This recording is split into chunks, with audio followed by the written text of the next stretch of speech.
Hello, Rich. How are you? Wow, I'm really sensing the tension between you guys. That's what makes this show tick. Tension is good. It sells. I'm interested in seeing Cruz, and I don't even cover the Giants. I'm really fascinated by that story. All right, tell me on the Jet side, what's the most important things that might happen tomorrow? What are you looking forward to seeing and interested in seeing? Well, I think you start with the offense. I mean, Ryan Fitzpatrick and the starters really haven't done anything in the preseason. They haven't had much of a chance. Fitzpatrick's only played 22 snaps in the preseason. They've been looking at the other guys, and so I think it's time to let him go for about two and a half quarters and try to develop some sort of timing. They need to run the ball better. They really haven't even tried to do much of that. It's preseason. We overreact, but still, you want to get something going, some positive momentum. And so that's what I'll be looking at, in this game. What's with the offensive line, Rich? I guess Cimini's banged up. I can't imagine he's going to play tomorrow. Is there worry about this offensive line? Is he going to be available for Week 1? Where are we with this? Yeah, he's going to be. He will almost certainly not be available for Week 1. Wouldn't surprise me if he's on the PUP list to start the season, which means a minimum of 6 games out for him. And this is a problem. I mean, Cimini is not. I mean, he's not an elite right tackle by any means. He had a lot of ups and downs last year, but he is experienced, knows the scheme, and the guys behind him haven't started. Ben Igelana and Brent Qualley have started 0 games in their NFL career. And so I know the Jets are looking around the league to see if they can find someone, but realistically, you're not going to find a starting right tackle in the final cut. So it's going to probably be Igelana or Qualley going into the season. All right, so let's talk about the quarterback situation because it's fascinating to me. What exactly is the backup quarterback situation? Who are they leaning toward? And will Hackenberg get any snaps at all during this preseason?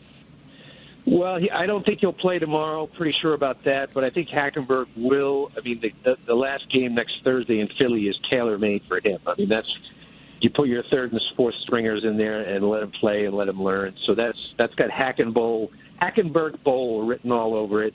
As for the current number 2 situation, Todd Bowles said that Geno will be the number 2 against the Giants.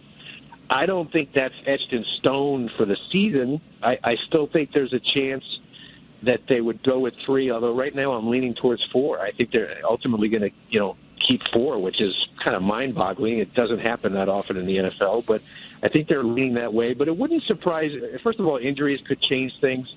I think the Jets at the end of the preseason might dangle Geno Smith out there in some trade talks just to see what, if anything, they could get back, and if they would have to weigh that against the possibility of having an unproven backup like Bryce Petty. So there's a lot of moving parts. It's very interesting. I agree with you, Mike. It's really a fascinating situation. What guys for tomorrow night, Rich, do you look at and say they need to prove something? Is there that guy that is fighting for like a big name guy, not like a small name guy, but is there a big name guy that you look at for tomorrow night and say he's on the verge of not making this roster? Well, the Jets are a pretty veteran team, pretty established team. There might be a couple of guys. Well, the 2 right tackles I mentioned, they're both veterans. I think their futures are very much on the line going into this game, so that would be one. A guy who I think is really interesting, Aaron Henderson, their starting inside linebacker. He didn't play well in the first game. He played better against Washington. Darren Lee, their first-round pick, has been getting more reps in practice. I think Lee is gaining on him. I don't think Henderson has locked up a roster spot, so I could see that. That's a guy I'm looking to see. And really, he doesn't have anything to prove except staying healthy. But Matt Forte, I'm almost certain he's going to play tomorrow night. It's his Jets debut. I don't think he'll play a lot, so don't blink. It might be only a couple of plays. But he is their key offensive addition in the offseason, so you definitely want to see him. Now, this is the first time the Jets will see Snacks on the other side in blue. And I was reading a story today that he was beloved, that he was actually talking with Todd Bowles about free agency and what he should do, which is very unusual because he didn't re-sign with the Jets. Did the Jets not want him, or was he outpriced for them? It was the latter, Michael. The Jets really wanted him back. They made a very competitive offer, a lot higher than I thought they would go for a nose tackle. But that's how much they value the player. And in fact, at the end, I think the Jets made a last-minute push to try to grab him away from the Giants, but it was just too much. He got a great deal from the Giants. I think it's Is he that good of a guy, Rich? He's a really good guy. He was beloved in the Jets locker room. I mean, he and by the media too. He's a really good guy. The defensive linemen, they revered him for what he did, and he played every game at nose tackle. He never missed a game. And just the story. I mean, the guy was working at Walmart in Louisiana after high school with no college on the horizon, and now he's making $8 million a year in the NFL. It's one of those. It's a Victor Cruz type story. Just a rags to riches story, and everybody roots for guys like that. I don't think there'll be any mean-spirited trash talking tomorrow night. It will all be in fun because they love snacks. What are the expectations for a guy like Revis? He wasn't great last year. Still good, but we know he was hurt. Wasn't great. Getting a little older. Can he revert back to that Pro Bowl, All-Pro form that he once had not long ago? I don't think he'll ever be what he was in 2009, Dave. I mean, that was like that was the best cornerback season since like Deion Sanders was in his prime. I mean, he was just a shutdown corner. I think even Darrelle will tell you that he's no longer that kind of player.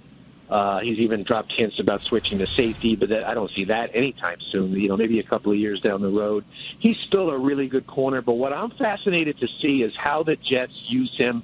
Last year, in most games, they left him on the number one receiver with no safety help, Revis Island, so to speak. And now, that he's a year older, I'm curious if the Jets maybe change that up a little bit this year, give him a little bit more help, maybe use him against the number two receiver. That's how Bill Belichick used him in New England. He covered the number two, singled him up on the number two, and then they doubled the number one. So I'm curious if the Jets change that philosophy a little bit. I'm talking with Rich Cimini, who covers the Jets for us here on ESPN. It seems like all the experts, Rich, have the Jets not making the playoffs, and they point to the very difficult schedule that they have to navigate. I think that the teams on that schedule also will look at the Jets and say, that's not an easy game for us. I think they can make the playoffs. Do you write them off the playoffs because of their schedule? Well, it is tough, but, I think they're probably a 9 or 10 win team right now. 10 would last year they won 10 and didn't make it, but they're right on the cusp of being in that playoff, group. You're right. There are some of those games like Seattle, but Seattle's coming here. I mean, so that game's at 10 o'clock in the morning for them on their clock. That is going to be a great matchup of two defensive teams. I can see the Jets beating Seattle here at home, but on the road against Arizona is going to be tough. And really the game that will, to me, some people might laugh because it's the Bills, but the Jets have lost 5 straight to the Buffalo Bills. Last year, Rex Ryan got in their head. Ryan Fitzpatrick's career numbers against the Bills are awful. And let me check that. His career numbers against Rex Ryan's defenses are awful. So Week 2, Thursday night at Buffalo, to me that is a huge game for the Jets because that would tell us if they're going to be any better than they were last year against the Bills. Rich, thanks again. We'll be talking to you throughout the season, and enjoy the game tomorrow. All right, and you guys behave, okay? Thanks, We're going Rich. to try.